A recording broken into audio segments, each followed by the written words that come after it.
भूत की कहानी भूतिया ढाबा। एक दिन बच्चों ने पिकनिक जाने की बात कही। यह सुनते ही अंकिता की रूह कांप गई, क्योंकि उसे एक पुराना किस्सा याद आ गया। ये बात तब की है जब अंकिता 10वीं क्लास में पढ़ रही थी। एक दिन टीचर ने पिकनिक का प्लान बनाया था। अपने सभी दोस्तों के साथ अंकिता ने भी जाने के लिए हाँ कर दी। पिकनिक पर जाना था पावागढ़। पूरा स्कूल पिकनिक जा रहा था, इसलिए करीब 30 बस सभी बच्चों को ले जाने के लिए तैयार थी। अंकिता अपने दोस्तों के साथ सबसे पीछे वाली बस में बैठ गई। सभी हंसते मस्ती करते हुए बस से जा रहे थे। तभी कुछ दूर जंगल के पास पहुंचकर उसी बस से तेज आवाज आई। ये वक्त रात के करीब 1:30 का था। ड्राइवर गाड़ी से बाहर निकला तो उसे पता चला कि टायर फट गया है। ड्राइवर ने सबसे कहा कि बस का टायर बदलने में करीब 2 घंटे लगेंगे, आप सब नीचे उतर जाइए, मैं इसे बदल देता हूँ। आप लोग पास के ढाबे में जा सकते हैं, वहाँ गर्मागर्म चाय पी लीजिए और मैं इस टायर को फटाफट बदलने की कोशिश करता हूँ। ड्राइवर की बात सुनकर सभी बस से उतर गए और पैदल चलते हुए पास के ढाबे में पहुँचे। वहाँ एक बूढ़ा व्यक्ति चाय बना रहा था।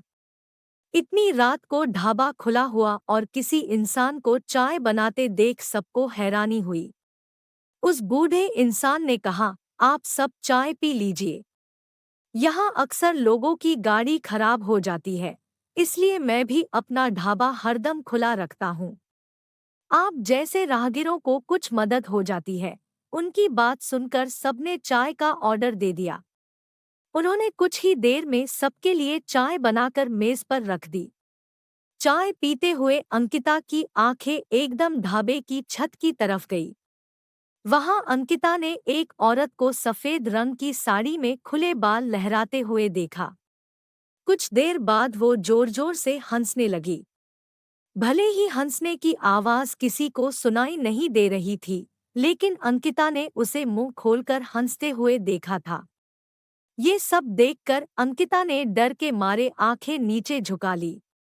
कांपते हुए किसी तरह से अंकिता ने चाय दोबारा पीना शुरू ही किया थी कि उसी वक्त जोर जोर से किसी के चिल्लाने की आवाज जंगल की ओर से आई। ढाबे में बैठे हुए सभी बच्चे और टीचर उस आवाज को सुनकर डर गए। सबको डरा हुआ देखकर उस बूढ़े इंसान ने कहा कि मैं देखकर आता हूँ क्या हुआ है, आप लोग यहीं बैठे रहो। इतना कहकर वो आवाज की तरफ बढ़ गया। तभी एक लड़की को खून की उल्टी लगातार होने लगी। उसको देखकर सबकी हालत और खराब हो गई।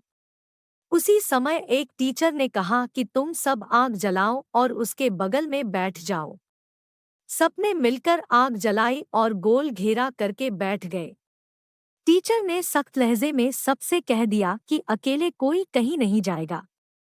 वैसे भी सब इतना डरे हुए थे कि अकेले कहीं जाने की हिम्मत हो नहीं रही थी। आग के पास बैठे बैठे 3 बज गए। तब कहीं जाकर वो बूढ़ा इंसान जंगल से लौट कर आया। उसने सबकी तरफ देखा और कहा कि उस चीख को सब भूल जाना, नहीं तो जीना मुश्किल हो जाएगा। इतना कहकर वो ढाबे के अंदर चला गया। तभी ड्राइवर भी टायर बदलकर बस लेकर ढाबे के पास पहुंचा। सभी लोग भगवान का नाम लेते हुए उस बस में बैठ गए। टीचर ने बस में बैठते ही सबको कहा कि कोई एक दूसरे से बात नहीं करेगा, सीधे सब सो जाओ। टीचर की बात मानकर सब चुपचाप बस में ही सो गए। उसके बाद पिकनिक स्पॉट पर पहुंचे और करीब 1 हफ्ते बाद घूम कर आ गए। पिकनिक में किसी ने दूसरे बस के बच्चों से उस रात के बारे में कुछ नहीं कहा, क्योंकि टीचर ने मना किया। लेकिन पिकनिक से लौटते ही सबने अपने दोस्तों और दूसरी क्लास वालों को इस भूतिया घटना के बारे में बताया। आज पिकनिक का नाम सुनते ही यही भूतिया ढाबे की कहानी अंकिता के मन में आ गई और बच्चों को पिकनिक भेजने से उसे डर लगने लगा। कहानी से सीख, बीती घटनाओं को भूल जाना ही अच्छा है।